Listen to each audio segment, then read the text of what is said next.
Okay, good morning to all of you, offline as well as online. Before we start, पहली बात तो एक बार sound check करके एक बार ऑनलाइन मोड में जो बच्चे हैं वो बता दें, कंफर्म कर दें साउंड का क्या स्टेटस है. नंबर 2 इज दैट प्रेफर करो कि मैसेजेस से ज्यादा ना ऑडियो से ही क्वेश्चंस पूछना, इनकेस अगर पूछना है तो. ठीक है. रीजन बीइंग दैट कि कई बार ना मैसेज पे ध्यान नहीं जाता क्योंकि कुछ बच्चे इधर भी है, कुछ बच्चे उधर है, तो like the attention. Sir preferably जो है ना, ask questions via audio mode. That would be the more better.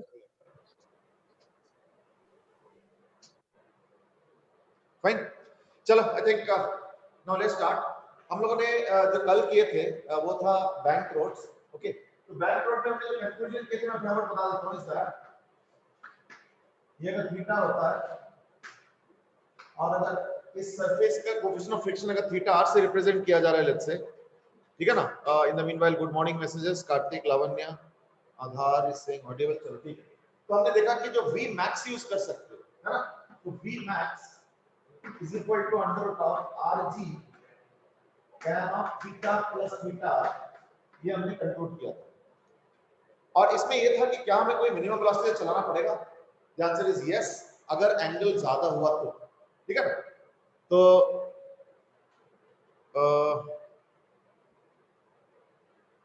Shirish, did you say something? Yes sir. Sir, can you hear me?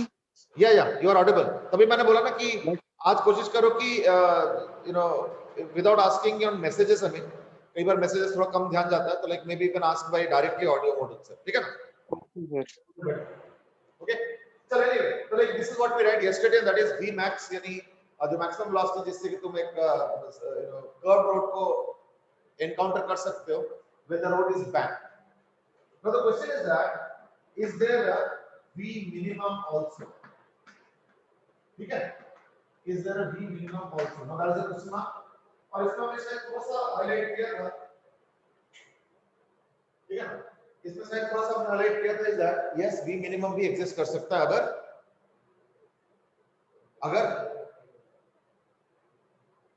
v minimum मतलब इतने कम वेलोसिटी तुमको चलाना ही पड़ेगा, नहीं तो सिचुएशन ही पॉसिबल नहीं. अगर एंगल ज्यादा हो गया कंपेयर टू नहीं 90 डिग्री इतना स्ट्रेट अवे 90 डिग्री पे मत चले जाओ. कुछ और कंपैरिजन. ओके, अगर मान लो theta greater than theta r होता है तो दैट मींस तुम गाड़ी को बीच में नहीं रोक पाओ. अगर मान लो theta greater than theta r है और मान लो तुमने गाड़ी बीच में रोक दिया तो क्या होगा, वो स्लाइड करके नीचे आ जाएगा, है नहीं. तो therefore if theta is greater than theta r then we cannot stop the vehicle. Then v minimum is non-zero.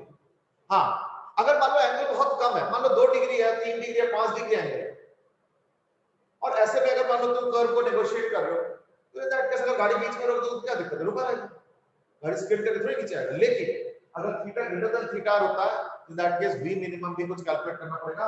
If theta is less than theta then v minimum is equal to 0. इसका significance क्या है कि मैं गाड़ी को बीच में stop कर सकता हूं. So we can stop in between. ठीक है, we can stop in between. That's what we can do. लेकिन अगर मान लो थीटा ग्रेटर देन थीटा आ रहा है तो इन दैट केस गाड़ी रोक नहीं सकती. तो उसके लिए फिर फ्री बॉडी डायग्राम क्या हो जाएगा, है ना. तो इन दैट केस क्या हो जाएगा ना, क्योंकि अब गाड़ी को रोक नहीं सकते तो गाड़ी जस्ट मैनेज कर रहा है, बेयर मिनिमम मैनेज कर रहा है, यानी फ्रिक्शन का डायरेक्शन क्या लिया जाएगा, अप अलोंग द प्लेन. क्यों, क्योंकि अब क्या हो गया ना कि तुम इतना जस्ट उतना तेज चला रहे हो कि गाड़ी नीचे स्किड ना कर जाए. क्योंकि अगर तुम गाड़ी को रोक दोगे ना बीच में तो गाड़ी नीचे स्किड करके आ जाएगी. क्यों, क्योंकि theta greater than theta r वाला केस हम डिस्कस कर रहे हैं. बाकी सब कुछ तो सेम ही है, तो यानी वही चीजें आ जाएंगे. तो ये m होगा, फिर ये n sin थीटा, है ना, इसको कंपोनेंट कर रहा हूं, फिर ये n cos थीटा, वही सब चीजें होंगी. कोई ऐसे ज्यादा फर्क तो नहीं. सॉरी, उल्टा कर दिया मैंने. ये n cos थीटा होगा, ये n sin थीटा होगा, और एक तो mg को है ही फोर्स. और अब क्या होगा ना, फ्रिक्शन बेयर मिनिमम उसको रोक रहा है, यानी म्यू है ना इस तरफ कर देना. तो यानी इसका हो जाएगा म्यू एन कॉस थीटा और ये वाला हो जाएगा म्यू एन साइन थीटा। यानी क्या हो गया फिर ना, वर्टिकल में अगर हम देखते तो क्या आ रहा ना, m ji is equal to n cos theta plus mu n sine theta. यानी n is equal to m g by cos theta plus mu sine theta. ये आ गया। Well, Dhruv has asked कि why does the car slide down? Doesn't it have a tendency to roll down as a whole in this case? Well, that will actually depend on कि कितना angle. देखो जैसे मान लो, अगर मान लो angle इस तरीके का है, ठीक है ना, और एंगल ऑफ द रोड ये है, और मान लो ये कार है, और कार ऐसे जा रहा था और बीच में तुमने रोक दिया, और मान लो एंगल ज्यादा है, तो देखो क्या होगा, स्लाइड कर देगा, ठीक है। हाउएवर अगर मान लो कार का हाइट ज्यादा है, तो देखो जैसे ही स्लाइडिंग टेंडेंसी होगा ना, उसके साथ साथ देख रहे हो ये रोल ओवर भी करेगा। ये देख रहे हो, ऐसे छोड़ देता हूं तो देखो स्लाइड कर रहे हैं, ऐसे छोड़ देता तो स्लाइड कर रहा है। जैसे एंगल ज्यादा हुआ ना तो देखो स्लाइड कर रहा है। तो ये वाला कौन सा कार जिसका हाइट कम है। लेकिन अगर मान लो कार का हाइट ज्यादा है, इन दैट केस उसी एंगल पे देखो, इस एंगल पे स्लाइड कर रहा था, अब छोड़ देता हूं मैं, ये देखो स्लाइड कर, ये देखो। लेकिन अगर मान लो कार ऐसा है, यानी अगर कार का हाइट ज्यादा है तो उसी एंगल पे देखो क्या हो रहा है, ये देखो मैं जैसे छोड़ रहा हूं, ये देखो टॉपल कर, तो ये रोल ओवर वाला चीज। So the what you are saying is not wrong, Dhruv, but the thing is that will happen only when the height is very large. The height is very, like great compared to the width of the car. और देखो ये problem की वजह से पता क्या होता है, इसी वजह से तो रेसिंग कार में देखा हुआ कितना एबनॉर्मली नीचे हाइट रखते हैं, so that वो पलटी ना करे। So therefore all these are actually scientific things. What you're asking is correct, but then हम लोग उस एस्पेक्ट पे भी डिस्कस नहीं कर रहे हैं। वो रोल ओवर वाला एस्पेक्ट जो है ना, हम लोग रोटेशन चैप्टर में डिस्कस करेंगे। That's like long way अभी। चलो तो मैं नॉर्मलाइजेशन आ गया, और क्या ना, देखो क्योंकि body just about to slide है, तो ये मैथमेटिक्स आ गया। तो इसके मैथमेटिक्स क्या होगा ना, ये mg है, तो ये mg हो गया, तो यानी n sin थीटा है ना, यानी n sin theta minus mu n cos theta will provide the centrifugal force। इस v मिनिमम वेलोसिटी से तुमको गाड़ी को चलना पड़ेगा। अब n तो आ चुका है, तो मैं इसको थोड़ा स्टेप जंप कर लेता हूं, तो देखना v स्क्वायर आ जाएगा इक्वल टू rg। मैं थोड़ा स्टेप जंप कर लेता हूं because we have already done the mathematics yesterday, तो लाइक इसको फटाफट स्टेप जंप करके rg tan theta minus theta आ जाएगा।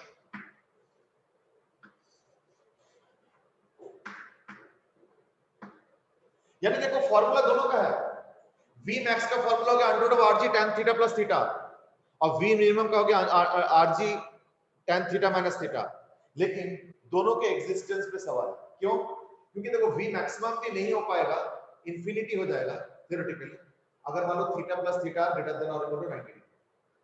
सिमिलरली अगर थीटा लेस देन थीटा आ रहा है, इन दैट केस कोई v मिनिमम नहीं, यानी तुम रोक सकते। और वो इससे भी आइडिया लग रहा है, क्यों? अगर थीटा लेस देन थीटा हो रहा है, तो इन दैट केस क्या होगा, ये नेगेटिव आ जाएगा, और नेगेटिव रूट के अंदर इमेजिनरी यानी रियल लाइफ में एग्जिस्टेंस नहीं करता। यानी अगर थीटा लेस देन थीटा आ रहा है, in that case v minimum का कोई रियल लाइफ का एग्जिस्टेंस नहीं है, इसके मतलब zero he allowed. That's the case. चलो ठीक है, so that was about this. ये हो गया बैंकिंग के ऊपर। एक मैं बताऊंगा, फॉरेन कंट्रीज में मिलता है, अभी मैंने इंडिया में कभी देखा नहीं, पता नहीं अगर होता होता है, ये बड़ा इंटरेस्टिंग राइड है। राइड क्या है, इसका मैंने वीडियो देखा हुआ है, तो बड़ा मजेदार है। कैसे, एक सिलेंडर ले लो, और इसमें ना ये पूरा बकायदा जो है ना, एक जैसे हम लोग मेले वेले में जाते हैं तो मैजिक शो और ना ये सब तमाम चीजें, फिर वो राइड्स वगैरह होता नहीं, तो ये भी एक टाइप का राइड। इस राइड में होता क्या है, इस राइड में एक स्टेयर केस रखा जाता है, ऐसा लंबा सा, ये अच्छा सा 2-3 फ्लोर का बिल्डिंग के बराबर का हाइट, और एक सिलेंडर, और यहाँ पे तुम स्टेयर केस चढ़ के जाओगे, ऐसे ऐसे देखे ऑब्वियसली काउंटर होगा, ये सब चीजें। फिर यहाँ पे जब जाओगे तो देखना इसके अंदर देखना बड़े सारे प्लेटफॉर्म्स बने हुए ऐसे करके, इस तरीके जिसपे तुम खड़े हो सकते हो। और इंटरेस्टिंगली यहां पे देखना ऐसे करके स्पाइक्स हैं, यानी गिरे विष्णु पिता ठीक है ना, तो गिरे तो यही होगा ठीक है। वो तो माँ बाप तो पढ़े होंगे, वो लास्ट में एरोज के बेड पे एंड ऑल दोस थिंग्स। चलो अब इसमें क्या होगा, एक एक जने खड़े हो जाएंगे। बड़ा मस्त वीडियो बनाया होगा, फॉरेन कंट्रीज में एडिटिंग वेडिटिंग से बड़ा स्टाइलिश बना, may be it was a part of a movie probably. तो मैंने जस्ट वो क्लिपिंग देखा इसका। फिर क्या करते हैं, इसको घुमाना शुरू करते हैं, ठीक है। और घुमाने के बाद अंदर सारा सेमी डार्क कर देते, तो माहौल बना देते, बड़ा अच्छा मस्त बनाते हैं। और फिर बोलते हैं कि आज सब लोगों के आखिरी दिन। सब तो सोचते ये क्या हो गया, हम तो राइड शिफ्ट के आए, ये क्या तरीका, आखिरी दिन है। बोला आप जरा नीचे देखो, नीचे को स्पाइक, अच्छा ये स्पाइक पहले नहीं दिखता है, ये चढ़ने के बाद होता है ठीक है ना। तो चढ़ने के बाद नीचे जरा देखो, तो नीचे ना स्पाइक्स अंदर से निकल के आते हैं। आप सोचो अगर आप इस पे गिर जाओगे तो क्या होगा। अच्छा इतना मीनवाइल सब घूम रहे हैं, ये सिलेंडर जो है ना रोटेट करना शुरू कर चुका है, घूमते घूमते घूमते घूमते। फिर सारा ऑडियो मैसेजेस है, कोई शायद पीछे से बोल रहा होगा या रिकॉर्डेड होगा, आई डोंट नो। तो फिर बोलता आपका आखिरी दिन है, सब लोग अपने अपने प्रेयर्स कर लो, आखिरी विश बता दो। तो कुछ तो लिटरली चीज सोचते कि शायद वाकई आखिरी दिन है, मतलब होता है डरावना माहौल क्रिएट करता है, म्यूजिक म्यूजिक देख के लाइक नाइस। और सब लोग इतना हिम्मत वाले भी नहीं होते, एक तो अंधेरे में वैसे ही थोड़ा टेंशन हो जाता है, ऊपर से घूम रहा है, ऊपर से स्पाइक्स देख के पता चल रहा है मैं गिर जाऊंगा तो अभी मर जाऊंगा, तो इट्स लाइक दैट, पूरा माहौल क्रिएट कर। चलो व्हाटएवर। तो उसके बाद बोलते हैं सब अपना विश बता दो, तो एक दो को तो दिखाते हैं सब अपना विश बता रहे हैं, ऐसे कर पूरा इंग्लिश मूवीज के जैसे बनाते हैं। फिर बोलते हैं कि ये मत सोचो कि हम मजाक कर रहे हैं ये रियल है कि आज आपका वाकई आखिरी दिन, आप गलत जगह पे आ गए इस तरीके से मस्त बनाते। अच्छा चलो ठीक है, तो सबको थोड़ा सा लगता है कि ऐसे कैसे होगा, ऐसे तो नहीं हो सकता। फिर बोलते हैं कि अगर आपको ये मजाक लग रहा है तो 5 सेकंड वेट करो, आपके पैर के नीचे जो एक प्लेटफॉर्म है ना, ये आपको दिखेगा नहीं, उसमें से प्लेटफॉर्म गायब हो जाएगा, सीधे नीचे गिर जाएंगे। और तब तक जो है ना स्पीड बढ़ रहा है, ठीक है ना, सेलेक्ट है तो रिवॉल्व कैलकुलेशन। और उसके बाद क्या होता है कि उसके बाद क्या होता है ऐसे है, और उसके बाद क्या होता है वाकई जो प्लेटफॉर्म है ना, ये खिसक के बाहर की तरफ जाता है। यानी अगर मान लो मैं यहाँ पे खड़ा हूँ, दिनाक के सामने प्लेटफॉर्म है, तो प्लेटफॉर्म बाकी पीछे की तरफ जाता है। यानी जो प्लेटफॉर्म अवेलेबल है, जैसे पहले तो इतना सा प्लेटफॉर्म था, अब प्लेटफॉर्म पीछे खिसक गया, लेकिन प्लेटफॉर्म का जो अवेलेबल जगह वो कम होता जा रहा है। अब दिखाता है सबके पैर पे फोकस करके, सब लोग डर जाते हैं, चीखना चिल्लाना शुरू हो जाता है, प्रेयर बताते हैं, कोई ना कुछ कर रहा है, कोई बोलते कि नहीं प्लीज रोक दो हमें जीना है, तो माहौल बना। अब लोग का डर से क्या होता है ना, प्लेटफॉर्म जितना छोटा होता जा रहा है ना, तो लोग बिल्कुल एज पे आके ऐसे कर लेते हैं कि किसी तरीके से कोई जगह मिले, बिल्कुल जगह तो है नहीं। अब प्लेटफॉर्म बाकी धीरे धीरे निकल के जाता है, और जब एकदम थोड़ा सा रह जाता है ना, क्या मजाक लग रहा अब तो रियल लग रहा होगा कि हाँ वाकई आके समझते यार बात तो सही, क्या हो रहा है हम लोगों के साथ, हम तो सोच ही नहीं था, हम तो राइट सोच गए। फिर बोलते हैं कि जो बचा कुचा प्लेटफॉर्म है ना, ये भी अभी थोड़ी देर में हम हटा देंगे। तो आप सोचो क्या होगा, जरा नीचे दोबारा देखो, तो देखते तब तक और स्पाइक्स आ चुके हैं, तो पूरा स्पाइक से भरा हुआ है, तो लोग एकदम डर जाते हैं। फिर एक बम ब्लास्ट टाइप का आवाज आता है और वो प्लेटफॉर्म सबका टक से निकाल देते हैं, यानी पूरा खाली, नो प्लेटफॉर्म। सब चीखना शुरू होता है, जीसस जीसस इंग्लिश में होता है, सब चीखना शुरू हो जाता है, लेकिन कुछ नहीं होता है। क्या होता है, सब इस दीवार पे चिपक के ऐसे घूमने लगते, नीचे कोई नहीं। और ये रियल चीज है, और ये कोई इम्पॉसिबल कुछ नहीं है, इट्स अ सिंपल मैथमेटिक्स। ठीक है, कैसे? तो एक काम करो, फाइंड आउट, अगर इसका रेडियस r है मान लो, find out the mu minimum so that ये पॉसिबल हो जाए कि इसकी जो वॉल है इसके साइड में क्या मिनिमम फ्रिक्शन चाहिए कि ये नीचे ना गिरे। चलो ये तो पूरा एक माहौल बना के मैंने स्टोरी के टाइप के बताया, पर है एक लाइन का क्वेश्चन, अभी रियलाइज करो। चलो फटाफट सॉल्व करो। In the meanwhile you also can try.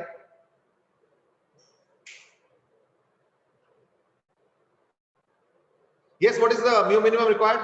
This side also, online में भी आंसर कर सकते हो। सर हाँ बेटे, सर इसके बाद वो वाला केस बता दोगे जिसके अंदर एक मोटरसाइकिल राइडर सर थोड़ा टिल्ट होता है जब वो एक कर्व अंडरटेक करता है। हाँ हाँ वो भी करेंगे, डोंट वरी।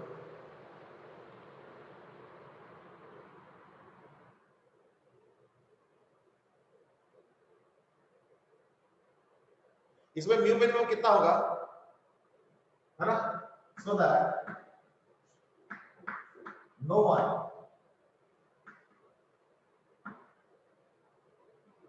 फॉल्स डाउन, कि कोई नीचे ना गिरे। ऑलरेडी एक आंसर आ चुके हैं।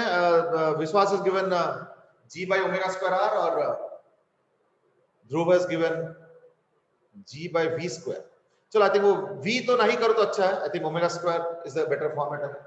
ताकि इसमें हो क्या है ना, इस केस में normal reaction is going to provide the centrifugal force, यानी नॉर्मल रिएक्शन हो जाएगा m ओमेगा स्क्वायर r, ये होगा नॉर्मल रिएक्शन। और इसका फ्री बॉडी अगर बनाओगे यहां आता है, क्योंकि इस तरफ हो जाएगा म्यू है और इस तरफ हो जाएगा mg, तो म्यू n बोलते हैं m omega square r is equal to mg, n cancel, यानी mu is equal to g by omega square r। इतना तो चाहिए। तो ऑब्वियसली दे इंश्योर कि जो ओमेगा दे चूज, हम इसको दूसरे तरह से लिख सकते हो, इसको इस तरह से लिखा जा सकता है, and that is omega is equal to g by under root of mu r। तो पहले एक काम करो, जब इसको डिजाइन करोगे ना तो इसका ओमेगा कैलकुलेट कर और एक्चुअल में इसका ओमेगा थोड़ा और ज्यादा दे दो। तो अगर एक्चुअल में ओमेगा थोड़ा ज्यादा दे दोगे तो दैट केस को सेफ्टी फैक्टर भी आ गया, that is also sometimes required है। तो ये ओमेगा मिनिमम चाहिए, और अगर ओमेगा दिया हुआ है तो म्यू मिनिमम इतना चाहिए। तो यानी रियल लाइफ में क्या, तो इससे ज्यादा value they for having additional safety.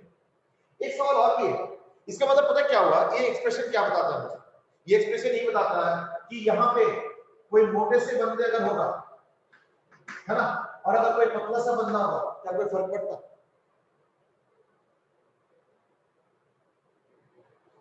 Technically as such कोई फर्क नहीं पड़ता। क्यों? m से तो मतलब m तो दोनों तरफ कैंसिल है। अगर मोटे बंदे होंगे तो उसका नॉमिनेशन भी ज्यादा होगा, और हल्के होंगे तो उसका नॉमिनेशन कम होगा, और इनटू म्यू और उसका वेट कम होगा, तो therefore it gets compensated, so like it doesn't make a difference. यानी मोटे पतले से मतलब नहीं है। हाउएवर एक छोटा सा डिफरेंस हो सकता है, पता है क्या, कि मैं ये जो सेंट्रीपिटल फोर्स लगा रहा हूं, ये कहां पे लगता है? सेंटर ऑफ मास, ठीक है। अगर पतले बंदे होंगे तो शायद उसका सेंटर ऑफ मास का जो रेडियस होगा सेंटर से, मतलब सेंटर ऑफ द सिलेंडर से, हो सकता है कि थोड़ा ज्यादा। मतलब एज सच अगर मान लो दोनों का बिल्टअप सेम है, बिल्टअप अगर सेम है, जैसे मान लो मेरे जैसे है, पर एक का वेट मान लो 80 एक का 60 है, तब तो कोई फर्क नहीं पड़ता, because then the centre of mass will be at the same place. लेकिन अगर मान लो मोटा सा बंदा है तो शायद उसका सेंटर ऑफ मास वॉल से थोड़ा अंदर की तरफ होगा, maybe little bit of difference might be there. और अगर पतले से बंदे होंगे तो उसका सेंटर ऑफ मास तो वॉल के साथ होगा। तो देखो मोटे पतले से वजन से कोई डिफरेंस नहीं होता। हाउएवर क्योंकि मैं वो एक्सपेक्ट करूंगा कि मोटे से जो पर्सन है उसका सेंटर ऑफ मास वॉल से थोड़ा ज्यादा दूर होगा, एक्सपेक्ट करता हूं। इन दैट केस क्योंकि r कम हो गया, इन दैट केस r कम हो गया, तो अगर r कम हो जाए इन दैट केस म्यू ज्यादा है।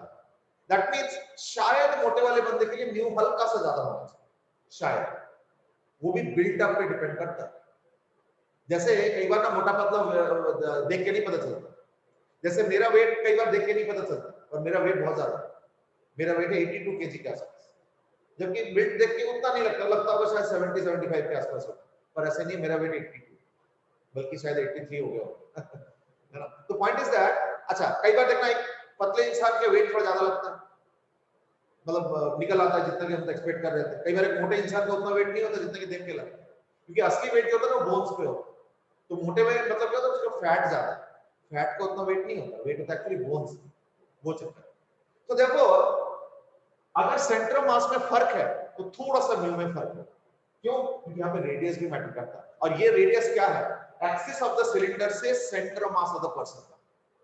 इसलिए स्ट्रिक्टली स्पीकिंग क्या मोटे पतले में कोई अंतर नहीं होगा? मे बी मोटे वाले को थोड़ा सा म्यू ज्यादा चाहिए, बट ये प्योरली बिल्ट अप पे डिपेंड करता है, मास पे तो कतई डिपेंड नहीं करता। That has to be clear. चलो ठीक है, so that was about right and ये सब फॉरेन कंट्रीज में है, मैंने इंडिया में कभी देखा नहीं, बट अगर कभी होंगे तो definitely I would also like to enjoy that. क्यों नहीं, कभी देखा नहीं। बड़े बड़े राइड्स तो देखे हैं इधर उधर सब, आजकल बहुत सारे राइड्स आ गए, बट ये वाला पर्टिकुलर मैंने अभी तक नहीं देखा। चलो एनीवे, इसके बाद हम लोग थोड़ा सा टॉपिक बदलेंगे। टॉपिक क्या है? सपोज मेरे पास एक टेबल है और यहाँ पे r रेडियस पे एक पॉइंट, ये टेबल हॉरिजॉन्टल और हॉरिजॉन्टली घूम रहा है, ठीक है। क्वेश्चन इज अगर कोएफिशिएंट ऑफ फ्रिक्शन म्यू है, अगर कोएफिशिएंट ऑफ फ्रिक्शन म्यू है, in that case find omega max at which this table can rotate without coin slipping. This is almost the same question. ठीक है, इसको फटाफट करो, उसके बाद हम आगे बढ़ेंगे। इस क्वेश्चन को जल्दी से निपटाओ। Yes, answers from the other side also.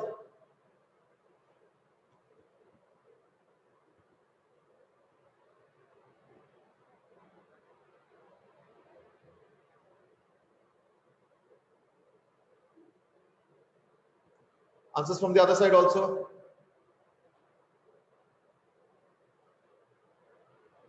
To find out the omega max at which the table can rotate without the coin slipping. Okay, Dhruv has already given one answer.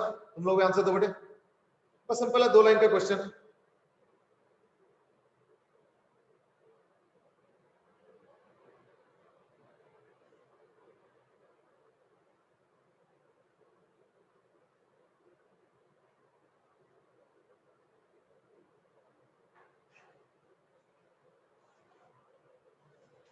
Okay, some more answers are coming up. Lakshya Jain has also given, Dhruv, Vishwas, ठीक है ना, ध्रुव शांडिल ने भी दिए। तो इसमें हम लोग करेंगे क्या ना, इस बार सेंट्रीपिटल फोर्स कौन प्रोवाइड करेगा?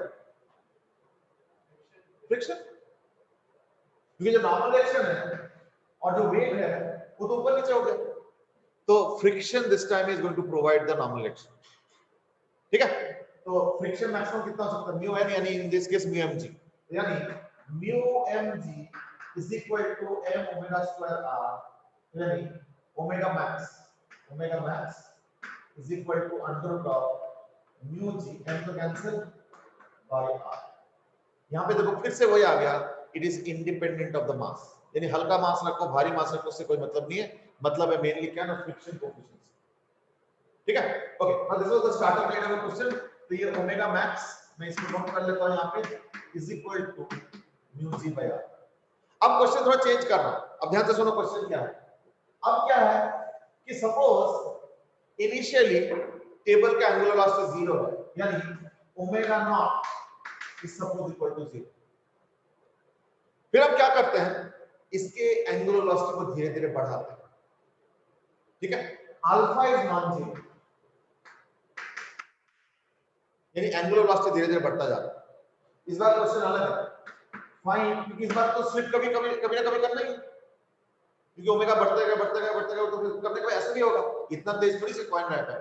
तो therefore find time at which the coin starts slipping. चलो गो अहेड, जल्दी करो, उधर से भी आप जल्दी करो। पिछले बार का आंसर ये था ओमेगा मैक्स, जितना मैक्सिमम एंगुलर वेलोसिटी से तुम घुमा सकते हो।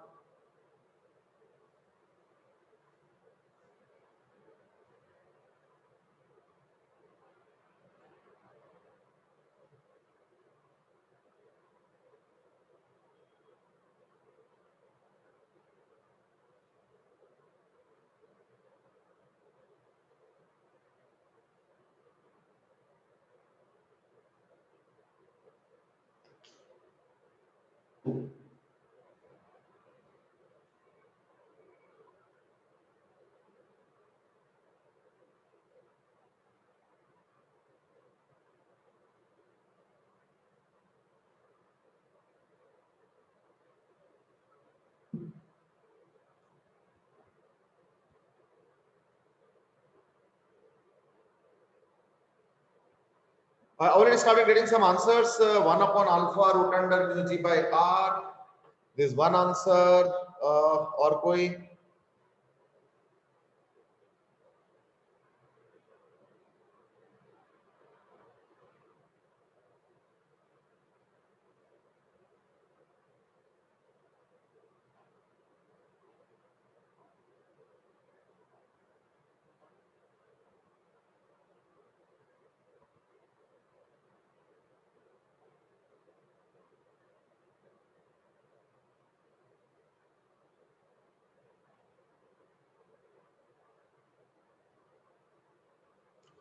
Okay, Aryan has also given root under mu g alpha करके आंसर दिए हैं, ध्रुव ने भी दिए हैं, विश्वास ने भी दिए हैं, आर्यन ने भी दिए हैं। Okay, let me start now. इस बार क्वेश्चन देख के बड़ा इनोसेंट सा लगता है, देख के ये लगता है कि ओमेगा तो निकल चुका, बस वेट करो कि अल्फा के वजह से ओमेगा वो पहुंच जाए। तो कई बार हम लोग ये सोचते हैं कि एक काम करो, ये ओमेगा तो निकल ही चुका है, तो omega is equal to omega naught plus alpha t, और ओमेगा नॉट 0 है, तो therefore omega is equal to 0 plus alpha t, और ओमेगा ये आ चुका है, under root of mu g by r is equal to alpha t, so therefore t is equal to 1 upon alpha under root of mu g by r। ठीक है ना? ये instant answer आता है, यही दिमाग में आता है सबसे पहले, लेकिन ये वाला इंटरेस्टिंगली आंसर सही नहीं है। ठीक है, अभी सोचो कि इसमें गलत क्या होगा। This is not the correct answer, इसमें गलत क्या है। कई सारे आंसर आए हैं इधर भी, विश्वास, ध्रुव Shandilya, Aryan Navathe and all, they have given the answers, but this is not the correct answer. Now think where it is going wrong. This is an interesting discussion actually.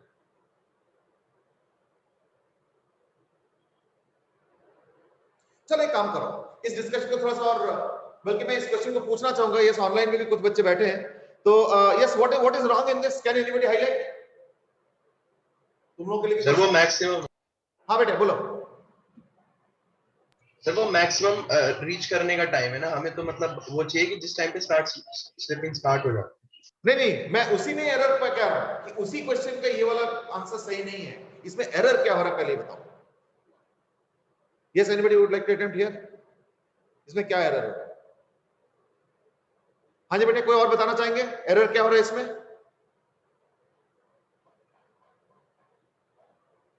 चलो कोई आंसर आ नहीं रहा है, एक काम करते हैं, let's simplify the matter.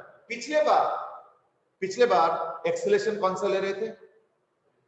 Centripetal, और वो एक्सेलरेशन प्रोवाइड करने के लिए फोर्स कौन दे रहा था? Centripetal force, friction. ओके, इस बार एक्सेलरेशन कितने हैं? इस बार दो एक्सेलरेशन है ना। चलो इनिशियली तो ओमेगा 0 है, इनिशियल छोड़ दो, जैसे ये थोड़ा सा स्टार्ट करके एंगुलर वेलोसिटी बढ़ेंगे, इन दैट केस इसके पास सेंट्रीपिटल भी होगा और एक टेंजेंशियल भी होगा। ये बताओ प्रोवाइड कौन करेगा? फ्रिक्शन ही तो करेगा। यानी इस बार फ्रिक्शन क्या कर रहा है? इस बार फ्रिक्शन टेंजेंशियल एक्सेलरेशन भी प्रोवाइड कर रहा है और सेंट्रीपिटल एक्सेलरेशन भी प्रोवाइड कर रहा है, और यहीं पे होता था गड़बड़, इसलिए ये चलेगा। ठीक है, विश्वास has asked की dimension, I didn't get your comment बेटे विश्वास, may be you can just highlight. अच्छा ये मैथमेटिक्स गलत हो गया, अब हम करेंगे क्या? अब हम पता क्या करेंगे कि लेटस से थोड़ी देर बाद इसका एंगुलर वेलोसिटी हो जाता है ओमेगा, लेटस से थोड़ी देर बाद इसका एंगुलर वेलोसिटी होता है ओमेगा, तो देयरफॉर इसका जो सेंट्रीपिटल एक्सेलरेशन होगा वो तो हो गया ओमेगा स्क्वायर। ठीक है, ओमेगा होता है alpha T, I can also write it as equal to alpha square p square r। हो गया? और एक टेंजेंशियल भी है, टेंजेंशियल कितना है? अल्फा, तो टेंजेंशियल हो गया अल्फा, तो यानी इसका जो रिजल्टेंट है वो फ्रिक्शन प्रोवाइड करेगा, है नहीं? यानी अब पता क्या मैथमेटिक्स हो गया? अब मैथमेटिक्स हो गया इसका स्क्वायर, यानी alpha square p square r का होल स्क्वायर प्लस ये क्या है? ये ओमेगा स्क्वायर है, और एक अल्फा r भी होगा, तो देयरफॉर प्लस अल्फा r का होल स्क्वायर, ये टेंजेंशियल एक्सेलरेशन का स्क्वायर। देखो तो नेट एक्सेलरेशन कितना होगा? This square plus this square का अंडर रूट, वो इस बार कौन प्रोवाइड करेगा? इस बार प्रोवाइड करेगा फ्रिक्शन। और जब उसके मैक्सिमम स्टेट में होंगे, यानी कि इसको हम इक्वेट करेंगे as equal to mu M g, ये चीज। Is that okay? Therefore, अब क्या हो गया? इसका मतलब ये हुआ कि स्क्वायर कर लूंगा, तो इन दैट केस क्या होगा? अल्फा स्क्वायर p स्क्वायर, अच्छा नहीं sorry, alpha 4 t4 r square plus alpha square r square is equal to mu square m square g square. इसको उधर ले जाऊंगा, यानी t क्या आ गया? now 1 upon alpha 4th root of mu square m square g square, ठीक है ना? minus alpha square r square by ये आंसर है।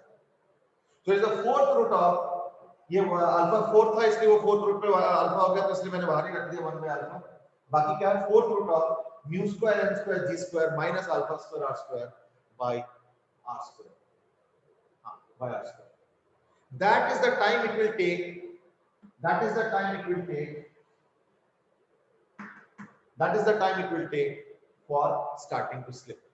इसलिए इस बार सर m स्क्वायर नहीं आएगा, सर m स्क्वायर नहीं आएगा।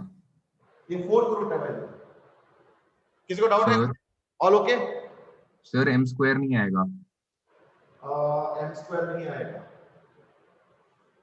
नहीं स्क्वायर कर रहा हूं तो mu square n square. Sir वो m से कैंसिल हो जाएगा, m कैंसिल हो जाएगा ना, क्योंकि ma mu m g के फोर्स से इक्वल नहीं हो सकता ना। मैंने इधर किया नहीं, इसका जरूरत ही नहीं है। m नहीं है, ठीक ठीक। एक्चुअली मैंने फोर्स लिखा और इधर एक्सेलरेशन लिखा, बिल्कुल सही। तो ये एक्सेलरेशन हो गया, इधर भी एक्सेलरेशन लिखना चाहिए फिर, है ना? तो म्यू स्क्वायर g स्क्वायर, यानी mu square g square minus alpha square r square by r square और बाकी तो हो गया। ठीक है, बिल्कुल सही। तो therefore that is the mathematics. अब मैं काम करता हूं, इस क्वेश्चन को थोड़ा और चेंज करता हूं। कैसे? तो मैं एक काम करता हूं, इस टेबल पे एक स्लॉट बना दूं। स्लॉट कैसे है? इस तरीके का स्लॉट, एक रेक्टेंगुलर छोटा सा rectangular slot, very small slot, और इस पे एक ऑब्जेक्ट रख देता हूं ऐसे करके, ठीक है ना? इस तरीके से ऑब्जेक्ट है, मतलब समझ गया होगा। एट ए डिस्टेंस r मैं अगर टॉप व्यू देखता हूं या इधर से व्यू देखता हूं तो दैट केस क्या होगा ना, ये रेक्टेंगुलर स्लॉट है और इस पे ऑब्जेक्ट जस्ट फिट है। मान ये ऑब्जेक्ट का साइज है थोड़ा सा इस स्लॉट से कम है, हल्का सा, जस्ट अ हेयर ब्रेड, और इसको ओमेगा से घुमाना। सपोज फ्रिक्शन सिर्फ यहां पे अवेलेबल है, ठीक है? फ्रिक्शन सिर्फ यहां पे अवेलेबल है, तो again I can ask the same question, that is what will be the omega max. ठीक है, तो ओमेगा मैक्स क्या होगा? यही आंसर है, यही बात। तो अगर मान लो सिर्फ फ्रिक्शन नीचे है, यहां पे म्यू 0 है और यहां पे भी म्यू 0 है, इन दैट केस क्या होगा ना, इन दैट केस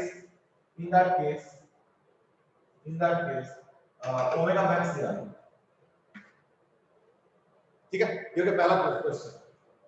तो पहला क्वेश्चन हो गया ओमेगा मैक्स। तो ये तो वही वाला क्वेश्चन हो गया जैसे हमने पॉइंट वाला किया, तो लाइक पॉइंट के जैसे आंसर आ गया। Let's close the question. Second question इसके अंदर, सेकंड क्वेश्चन में क्या है? सेकंड क्वेश्चन में क्या है कि अभी भी म्यू 0 और नीचे म्यू है, लेकिन इस बार omega naught is equal to 0 और अल्फा नॉट इक्वल टू 0। तो question is find time for slipping. इस बार क्या होगा? इस बार स्लॉट के अंदर फिट कर दिया और object is just fit in the slot. Tight नहीं है, ध्यान रखना, टाइट अलग चीज होता है, टाइट ने दबा के रखो वो नहीं, जस्ट फिट हो गया स्लॉट के अंदर। ऐसे केस में टाइम फॉर स्लिपिंग क्या हो जाएगा? Yes go ahead, others also.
Okay, अभी तक कोई आंसर नहीं है। वैसे इस क्वेश्चन में इतना सोचने का है नहीं।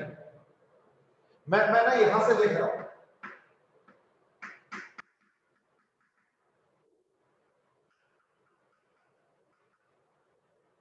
मैं अगर इधर से देख रहा हूं उस वाले व्यू को ऐसे ड्रॉ किया,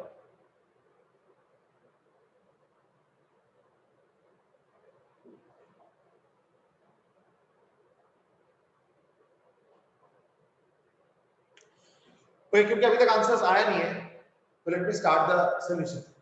थोड़ा सोचो इस केस में, इस केस में जिस वक्त स्लिप करने वाला, देखो इनिशियल स्लिप करेगा नहीं कि फ्रिक्शन है, एक्सेल सब कुछ कर ले, है ना, फ्रिक्शन एडजस्ट करता रहेगा।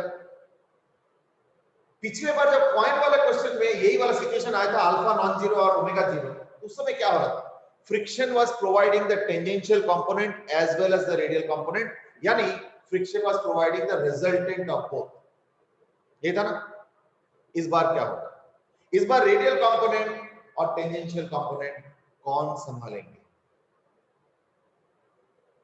सर रेडियल तो फ्रिक्शन ही, रेडियल सर रेडियल फ्रिक्शन ही प्रोवाइड करेगा, टैंजेंशियल नहीं करेगा। नहीं करेगा इस बार? No sir. तो टेंजेंशियल कौन प्रोवाइड करेंगे? हाँ बोलो बोलो बोलो, टेंजेंशियल कौन प्रोवाइड करेंगे? ओके अब सुनो, योर आंसर इज करेक्ट, बस वो थोड़ा सा मिस हो गया टेंजेंशियल वाला पार्ट। इस बार सुनो, इस बार पता क्या होगा, वेलोसिटी बढ़ता जाएगा, वेलोसिटी बढ़ता जाएगा, एंगुलर वेलोसिटी बढ़ता जाएगा, फिर वो स्टेज आएगा जो हमने किया था ना, वो alpha 1 upon alpha 4 root of वगैरह, वो स्टेज आ जाएगा, यानी बॉडी अबाउट टू स्लिप है। उसके बाद क्या होगा, that's what we want to do. The normal reaction अभी नहीं होगा इस बार, पॉइंट में स्लिप हो गया था, इस बार नहीं होगा। मैं से कि इस बार क्या अलग हो गया, इस बार इस साइड वॉल से यानी इस वाले वॉल से एक नॉर्मल रिएक्शन प्रोवाइड करने का हमने स्कोप दे रखा, समझ रहे हो? यानी जितना मैक्सिमम फोर्स चाहिए अभी तक के अल्फा के हिसाब से, जो हमने क्वेश्चन सेकंड नंबर सॉल्व किया था पिछले बार, वो पॉइंट वाला, उस स्टेज पे तो पहले ही पहुंचेगा, वहां तक तो फ्रिक्शन अकेला संभालेगा। जैसे फ्रिक्शन का संभालने का ताकत खत्म हो गया, इससे ज्यादा फ्रिक्शन क्रिएट नहीं हो सकता, इसके बाद पता क्या होगा, ये ना एक वॉल के साथ चिपक जाएगा, इस वाले वॉल के साथ, इधर वाला वॉल, यानी ये वाला वॉल। अगर इधर से देखोगे तो क्या ये वाला वॉल दिखेगा, और वहां से अब ये नॉर्मल रिएक्शन प्रोवाइड करना शुरू करेंगे, यानी अभी भी क्या होगा, इससे ज्यादा ओमेगा पॉसिबल हो पाएगा, क्योंकि साइड वॉल इस बार उसको वो टेंजेंशियल एक्सेलरेशन देंगे। तो देयरफॉर कॉइन वाले केस में जो एग्जांपल 2 था, है ना, अगर मैं उसके टाइम को tc ले लूं, as time is greater than tc, then normal reaction comes into existence, जो कि क्या करेंगे, इसको टेंजेंशियल वाला फोर्स प्रोवाइड करना शुरू करेंगे। हो गया? अब वो टेंजेंशियल फोर्स प्रोवाइड कर रहा है, ओमेगा बढ़ता जा रहा है, तो कभी ना कभी वो कॉइन का पहला क्वेश्चन का आंसर आ जाएगा, ये वाला, है ना। इसलिए इस क्वेश्चन का आंसर भी यही ओमेगा मैक्स हो गया, यानी इसी ओमेगा मैक्स को equal to alpha t put कर लो। तो देयरफॉर इस क्वेश्चन का आंसर क्या होगा, t is equal to 1 upon alpha omega max, यानी म्यू जी बाय आर। बस that's it, I hope it's okay. तो t is equal to what ना, 1 upon alpha under root of mu g by r. I hope it's clear. चलो ठीक है, अब धीरे धीरे इंट्रोड्यूस करते हैं। अब मैं काम करता हूं, यहां पे भी म्यू रख लो, यहां पे भी म्यू रख लो, और यहां पे भी म्यू रख लो। Question number 3, mu on all 3 walls,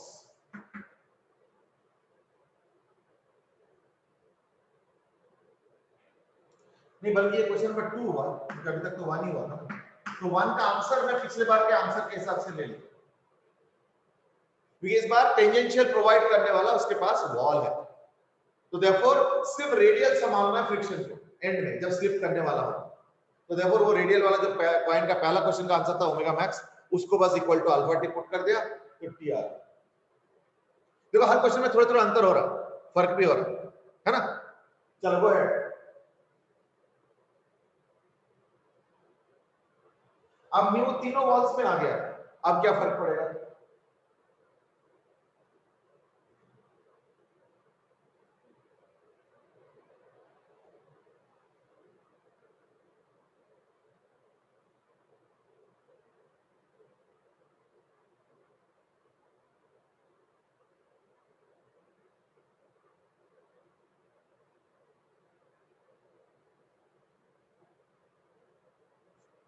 I think I need to ask you, otherwise सब सो जाते हैं.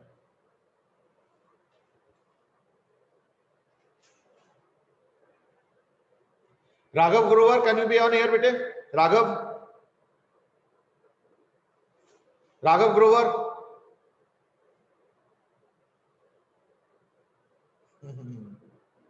पता चल जाता है. हाँ?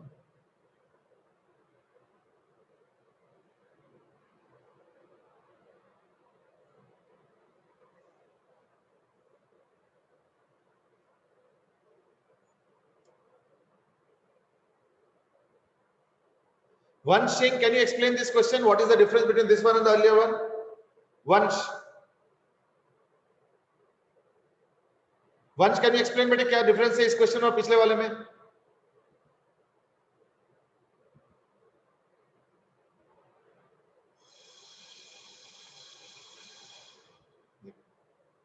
इससे अटेंडेंस के लिए आते हैं क्या? Hello, हाँ Raghav, I was asking you. sir, am I audible? Yeah, you are audible. Can you explain what is the difference between this particular question and the one that we just solved? इसमें क्या फर्क है? Sir इसमें friction दूसरी तरफ से भी आएगा एक साइड वॉल से. हाँ ठीक है, तो इस मैथमेटिकली इसको कैसे इनकॉर्पोरेट करोगे? Sir n equal to m alpha. N is equal to m alpha. नहीं, m अल्फा क्यों आ गया बेटे? वो तो डायमेंशनली करेक्ट नहीं होगा. अल्फा r तो बोलो कम से कम, है ना? Yes sir. वेल अभी भी नहीं हुआ. नॉट एग्जैक्टली, अभी भी नहीं हुआ. हाँ जी बेटे, इधर से भी कुछ आइडियाज बताओ जब क्या सब प्लान कर रहे हो.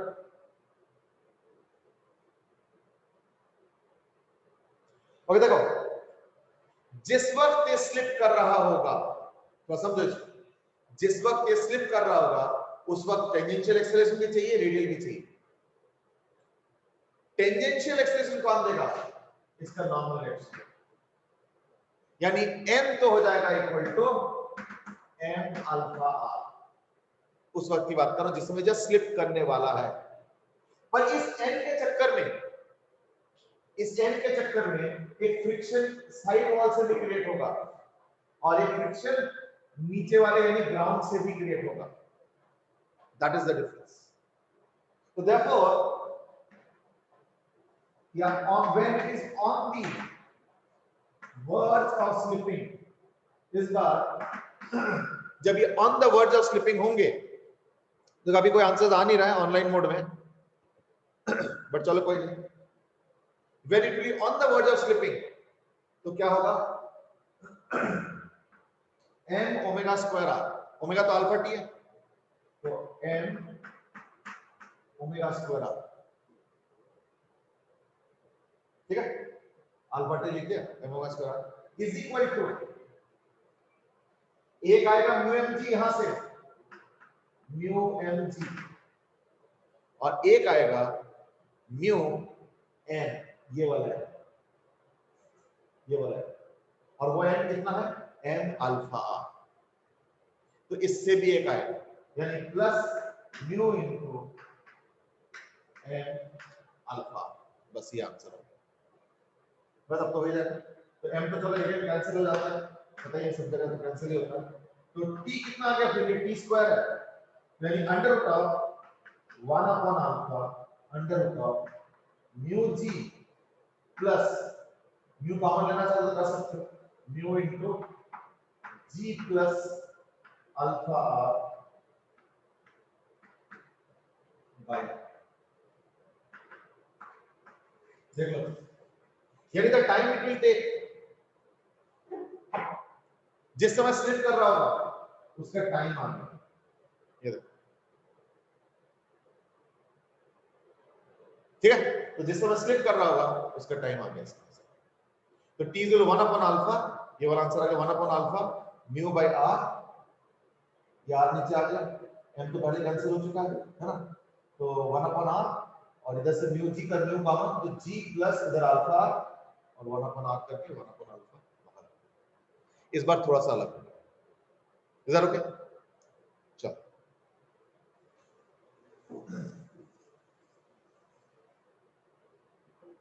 अब क्वेश्चन थोड़ा सा अलग है। अब पता क्या है कि सपोज मेरे पास एक सिलिंड्रिकल रॉड है। अब नेक्स्ट क्वेश्चन है, ये वैसे I don't know whether you know there is any doubt or not in this. किसी को कुछ पूछना तो नहीं, मेरे को पास कोई ना ऑडियो मैसेज आया ना मैसेज आया, सो आई एम अज्यूमिंग कि इसमें डिस्कशन और नहीं चाहिए। चलो नेक्स्ट इज द सिलेंडर। पतले से सिलेंडर है मेरे पास और उसके अंदर एक रिंग को फंसा दिया। Ring is like just a little bit more than the diameter, ये तो थोड़ा सा ज्यादा बड़ा बना देना, ये ऐसे है। Slightly loose ring, slightly loose ring, ठीक है। और ये axis of rotation at a distance r है और कोएफिशिएंट ऑफ फ्रिक्शन mu। इस बार क्वेश्चन वही है, सेम क्वेश्चन है, और वो है find out the time at which this will slow। यानी ये जो सिलेंडर है ना, इसको ऐसे घुमाना शुरू करता हूं, पहले स्लो फिर फास्ट फिर और फास्ट और फास्ट और फास्ट, इस तरह से घुमाना शुरू करता हूं।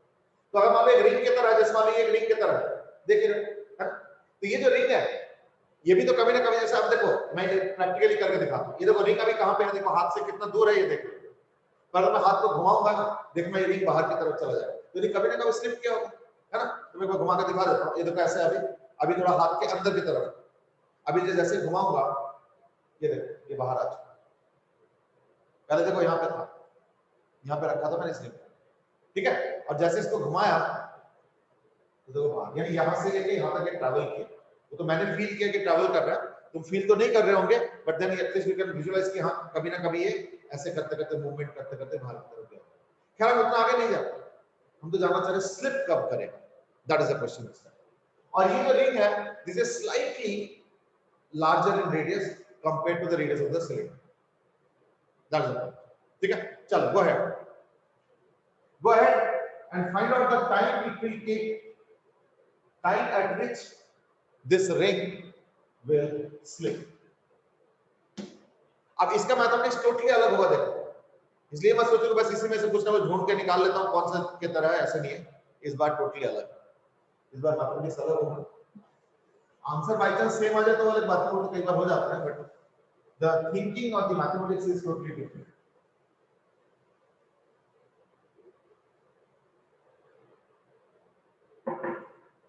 Yes, anybody? इस रिंग का radius by the way slightly greater than that of the cylinder, it is given radius of ring, meaning r of the ring is slightly greater than the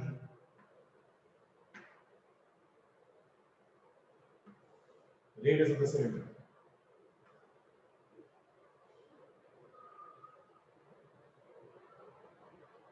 sir मतलब ring tight है ना? हाँ बेटे, sir ring tight है ना? नहीं tight तो in the sense कि स्लाइटली ग्रेटर है, तो टाइटनेस का समझ लो, है ना, ज्यादा टाइट नहीं है, फंसा के रखोगे ना तो अलग चीज हो जाता है।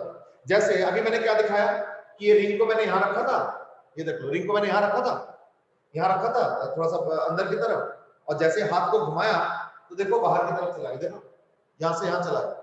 लेकिन अगर मैं इसको फंसा के रखूंगा, टाइट करके रखूंगा तो नहीं चलेगा। अभी देखो मैं बताता हूं, देखो टाइट कर देता हूं, ठीक है ना, और अब मैं घुमाऊंगा हाथ को, देखना अब नहीं जाएगा।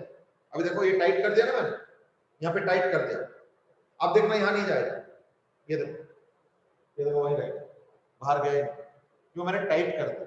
देखो टाइट वाला मैथमेटिक्स अलग हो जाता है, टाइट वाला टोटली अलग होता है। इसको लूज भी रखा है मैंने, बस उतना ही ले गया मैं जितना कि लूज भी जा सकता है। ये देखो अंदर ले गया, हल्का सा लूज भी है, अभी तो लूज भी। अब मैं अगर घुमाता हूं तो देखो बड़े आराम से बाहर चला। तो टाइटिंग नहीं किया मैंने, टाइटनिंग करोगे तो क्वेश्चन टोटली अलग हो जाएगा।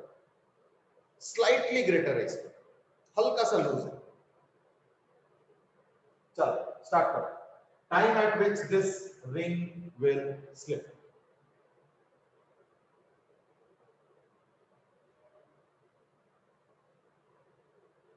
सर टोटल रॉड की लेंथ क्या है? उससे कोई फर्क नहीं पड़ता है, वो पता कब मैटर करेगा कि रिंग बाहर कब निकल जाएगा, वो सब क्वेश्चन अगर हो तो तब। ये तो जस्ट पूछ रहे हैं कि स्लिप कब स्टार्ट करेगा। अच्छा अच्छा अच्छा ठीक। इसके पीछे लेंथ कितना है उससे कोई फर्क नहीं पड़ेगा।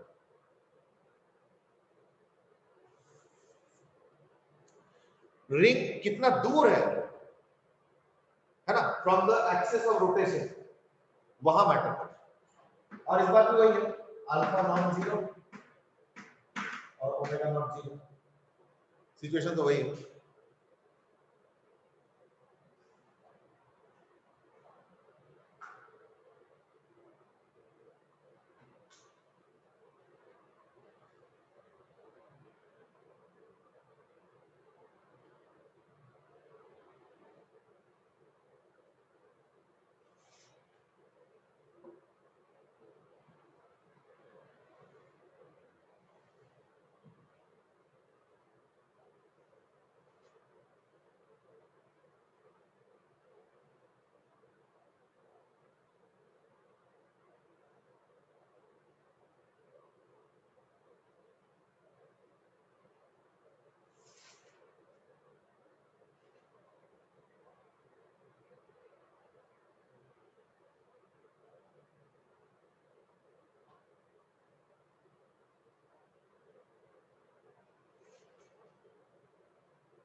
Okay, now let me start the discussion.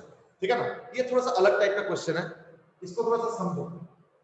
ये जो क्वेश्चन है ना, इसमें जो चीज तुमको समझना पड़ेगा वो ये है कि अगर मैं इस रॉड को कांस्टेंट एंगुलर वेलोसिटी से घुमाऊंगा, ठीक है ना, ध्यान से सुनना, अगर मैं इस रॉड को, यानी सिलेंडर है, इसको अगर मैं कांस्टेंट एंगुलर वेलोसिटी से घुमाऊंगा, इन दैट केस पता क्या होगा, कांटेक्ट पॉइंट रहेगा सबसे ऊपर।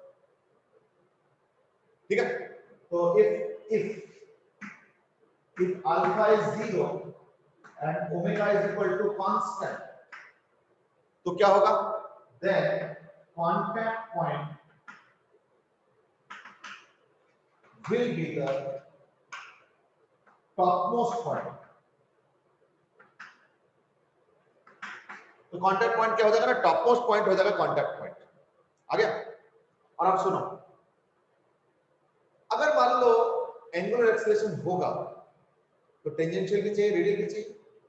तो if alpha is non zero, ये बताओ कि टेंजेंशियल फोर्स कौन देगा और रेडियल फोर्स कौन देगा। तो let's start with radial force. Radial force कौन देंगे इस बार बेटे, फ्रिक्शन देंगे, है ना, क्योंकि रेडियल फोर्स बोलते क्या है, अंदर की तरफ फोर्स, यानी स्लाइडिंग टाइप का फोर्स देनी, तो फ्रिक्शन के अलावा दे नहीं सकता, तो ये तो चलो हमें फ्रिक्शन। टेंजेंशियल फोर्स कौन देगा, टेंजेंशियल फोर्स कौन देगा, that's the question. Who will provide the tangential force in this case, बताओ जरा। हाँ जी बेटे, उधर से भी बताओ बेटे answer, who will provide the tangential force.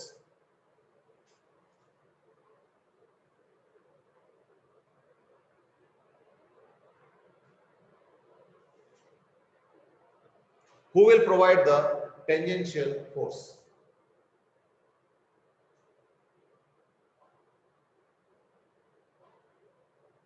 Okay, अब सुनो, इस केस में पता क्या होगा, ये कांटेक्ट पॉइंट का जो मेंशन किया ना, ये बड़ा इंपॉर्टेंट है। अगर मान लो एंगुलर वेलोसिटी कांस्टेंट है तो पता क्या होगा, highest point will be the contact point, यही रहेगा कांटेक्ट पॉइंट। और एंगुलर वेलोसिटी कांस्टेंट है, ये देखो कांटेक्ट पॉइंट ऊपर वाला पॉइंट। अब हमारे पास डेमोंस्ट्रेशन करने के लिए कोई ऐसा सिस्टम तो नहीं है, पर थोड़ा विजुअलाइज करो, थोड़ा विजुअलाइज करो कि जैसे इस रॉड को तुम एक्सीलरेट कराओगे अल्फा एंगल एक्सेलरेशन से, तो रिंग अपने इनर्शिया का थोड़ा पीछे जाना चाहिए, है ना। तो ऐसे केस में पता क्या होगा, मैं इधर से भी दिखा रहा हूं, पता क्या होगा, cross section of the rod तो ये आ गया,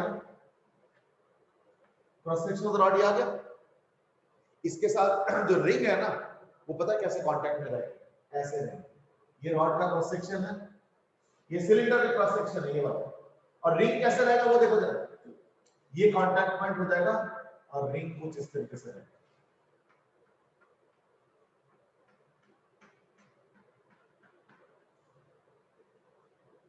इससे पता क्या होगा, इससे ये होगा कि ये नॉर्मल एक्शन हो जाएगा।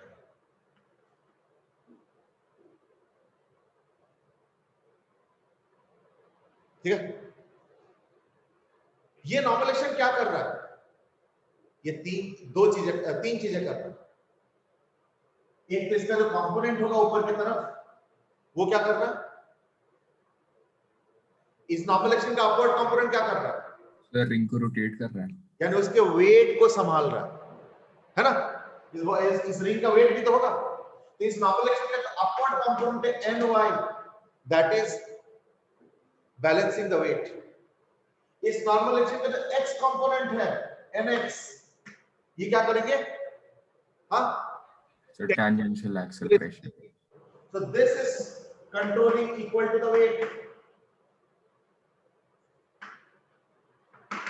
and this is providing the tangential force. इसलिए इस बार टेंजेंशियल फोर्स कौन दे रहा है? ना नॉर्मल एक्शन का x कंपोनेंट।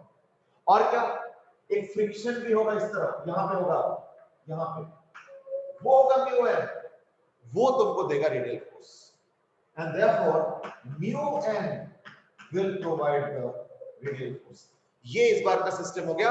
और जैसे जैसे अल्फा की वजह से वो होता जाएगा, मतलब अल्फा की वजह से इन्फ्लुएंस होता जाएगा सिस्टम, तो देखना इसके कांटेक्ट पॉइंट देखो, ये वाला। अभी कांटेक्ट पॉइंट कौन सा होगा? दैट्स आल्सो क्वेश्चन, है ना? वो कैसे करोगे ना? देखो ये nx क्या कर रहा है? उसको प्रोवाइड कर रहा है टेंजेंशियल एक्सेलरेशन, यानी मास इनटू टेन। तो ये भी क्वेश्चन मार्क है कि किस एंगल पे कांटेक्ट होगा, थीटा। क्या ये इंडिपेंडेंट ऑफ सिस्टम है? नहीं, ये अल्फा पे डिपेंड करेगा। कैसे? देखो nx क्या कर रहा है ना, इसको टेंजेंशियल एक्सेलरेशन प्रोवाइड कर रहा है, तो m इनटू अल्फा। ny क्या कर रहा है? इसको वेट के बराबर प्रोवाइड कर रहा है, यानी mg। अब समझना, ny by nx क्या होगा या nx by ny क्या होगा? तो अगर थीटा चाहते हो ये, तो ये थीटा हो गया, है ना? और अगर तुम थीटा इसके साथ चाहते हो तो ये थीटा हो जाएगा। तो अपने आप देख लेना, तो हम लोग वर्टिकल के साथ ही थीटा निकालते हैं, कोई दिक्कत नहीं। तो देयरफॉर nx by ny क्या होगा? nx, ये nx हुआ, by ny is nothing but tan theta, है ना? So therefore you have tan theta is equal to nx upon ny। तो दोनों को डिवाइड करो तो क्या आएगा? Alpha r by g। यानी इस बार एक मेजर चेंज क्या आ गया? इस बार कांटेक्ट पॉइंट शिफ्ट होके ऊपर कांटेक्ट पॉइंट ना होके इस बार थोड़ा साइड में, so that नॉर्मल एक्शन अब ऐसे नहीं होगा, नॉर्मल एक्शन ऐसे होगा। उससे क्या होगा?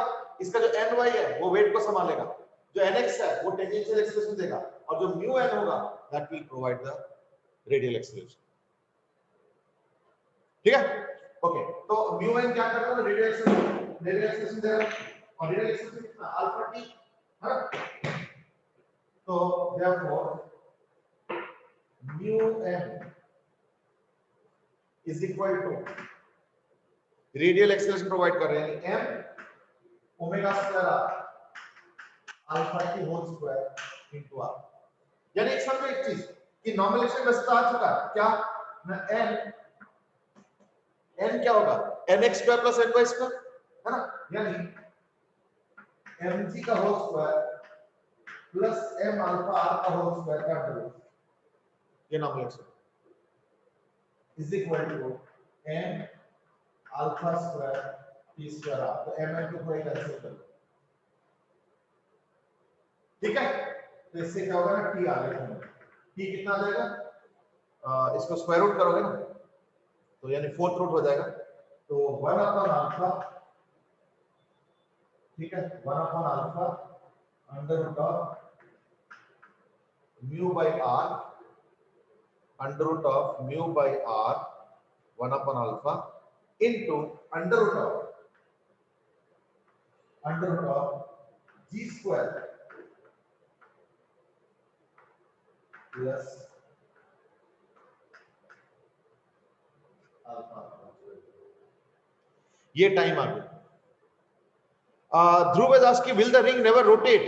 देखो एक्चुअली रोटेशन वाला एस्पेक्ट पे मत जाओ, रोटेशन वाला तो और कॉम्प्लिकेटेड चीज हो गया। we will only say this much that if the rod is moved with constant angular velocity, तब तो देखो एकदम टॉप मोस्ट पॉइंट पे कांटेक्ट रहेगा, टॉप मोस्ट पॉइंट पे कांटेक्ट रहेगा ये वाला।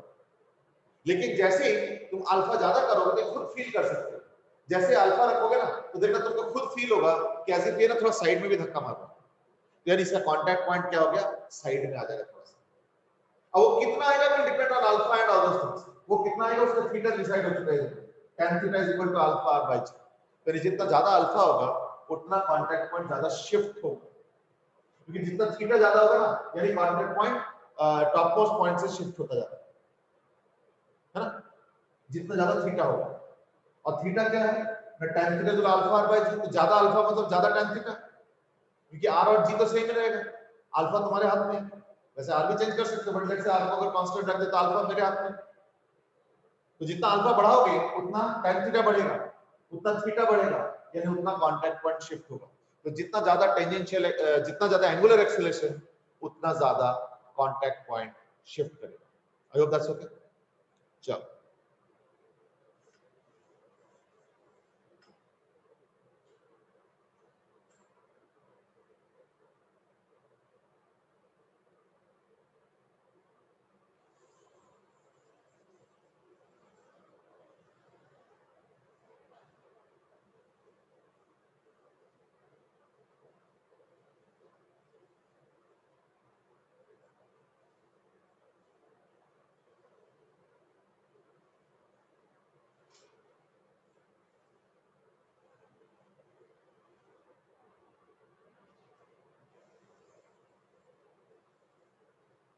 okay, so those were all situations in which there was rotation happening,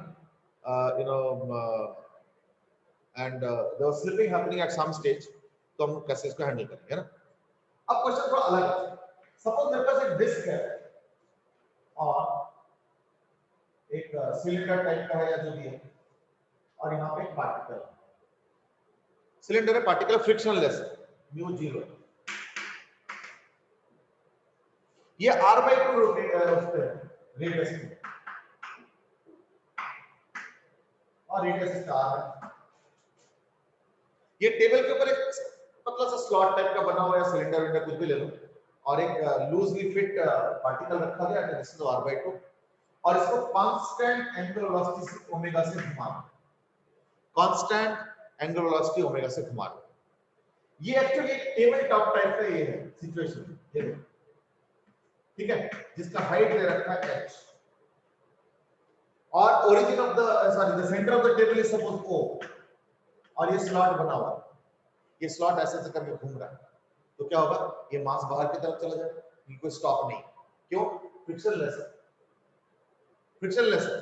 तो क्या होगा, जैसे इस टेबल को घुमाना शुरू करूंगा ये पार्टिकल बाहर की तरफ शिफ्ट होगा, और बाहर की तरफ शिफ्ट होते होते फाइनली क्या होगा ना, ये इससे निकल जाएगा, तो जमीन के कहीं ना कहीं गिरेगा, कहीं ना कहीं ग्राउंड पे गिरेगा। तो ये O है मान लो, और मान लो लैंडिंग पॉइंट कुछ P है। Question is find OP। एक काम करो, ये हाइट ना देके इसको भी r के बराबर कर दो, ये भी r ही है, थोड़ा वो हो जाएगा, थोड़ा कैलकुलेशन आसान हो जाएगा, है ना। इसका हाइट h छोड़ो, इसका भी हाइट रेडियस r, हाइट भी रेडियस r के बराबर, तो हम उसे क्या ना आंसर फिर r के टर्म्स में आ जाएंगे, है ना, या r से ही रिलेट होगा, h का जरूरत ही नहीं पड़ेगा, ठीक है। तो therefore the question is that ये अभी यहां से बाहर की तरफ स्लाइड करके चला जाएगा, और देखना इस स्लॉट में से निकल के चला जाएगा, और कहीं ना कहीं जमीन पे गिरेगा। सो क्वेश्चन इज जहां पे गिरेंगे, क्वेश्चन इज जहां पे गिरेंगे वो सेंटर पॉइंट से कितना दूर है। चलो गो अहेड, गो अहेड।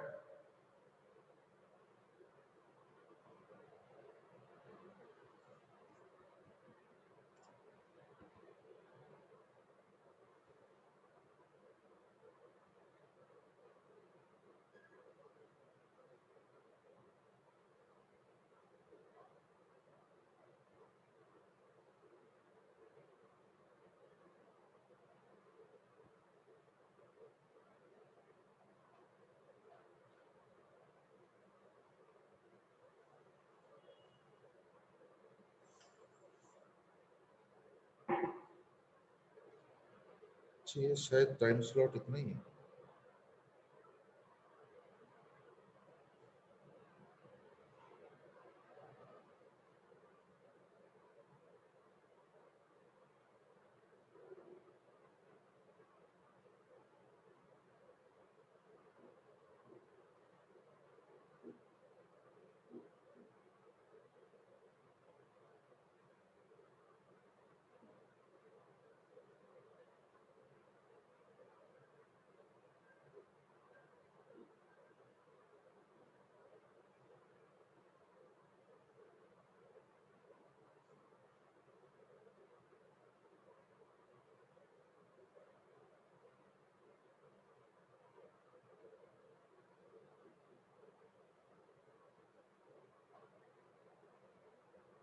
चलो I think okay, Vishwas has asked a question and that is will the force be variable? The answer is yes. Dhruv has asked ki Ashita has asked ki repeat the question. Actually क्या एक slot के अंदर एक particle रखा हुआ है और मैं टेबल को घुमा रहा हूँ तो जब ये particle धीरे-धीरे slot में से निकलना शुरू करे बाहर ही जाएगा अवेलेबल तो ये पूरा छिटक के बाहर चला जाएगा तो बाहर ये टेबल कुछ हाइट पे है तो जाके कहीं ना कहीं जमीन पे गिरेंगे तो जमीन पे जहां पे गिरेंगे वो पॉइंट इस सेंटर से सेंटर ऑफ द टेबल से टेबल याद रखना हाइट पे है थोड़ा सा तो मुझे ये वाला डिस्टेंस चाहिए फाइंड ओपी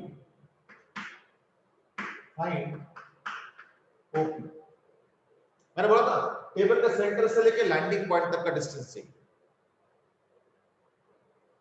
ठीक है ध्रुव गोयल has asked कि will the paper be of the same pattern yes बेटे पेपर सेम पैटर्न ही होगा पेपर के पैटर्न में ऐसा कोई चेंज नहीं है ठीक है ना अब बेटे हाँ बिल्कुल वर्किंग मतलब वही सब्जेक्टिव वाला ऑब्जेक्टिव वाला तो यहीं पे पेपर होगा तो देयरफॉर अब जरूरत नहीं ठीक है तो इन्विजिलेशन भी होगा ना चलो ठीक है आज के लिए इतना ही अभी और टाइम तो है नहीं तो we will go on we will continue with this question tomorrow ये थोड़ा सा ना तगड़ा 3D वाला चीज है इसलिए इतना इसको हल्के में मत लो इसमें काफी कुछ सोचना पड़ता है और तभी जाके सॉल्व करना इसमें काफी कुछ 3D का एलिमेंट भी है वो क्या है एग्जैक्ट में थोड़ा हिंट दे दिया तो अब ट्राई करना ठीक है ना विल डिस्कस टुमारो चलो बेटे आज के लिए इतना हैव अ गुड डे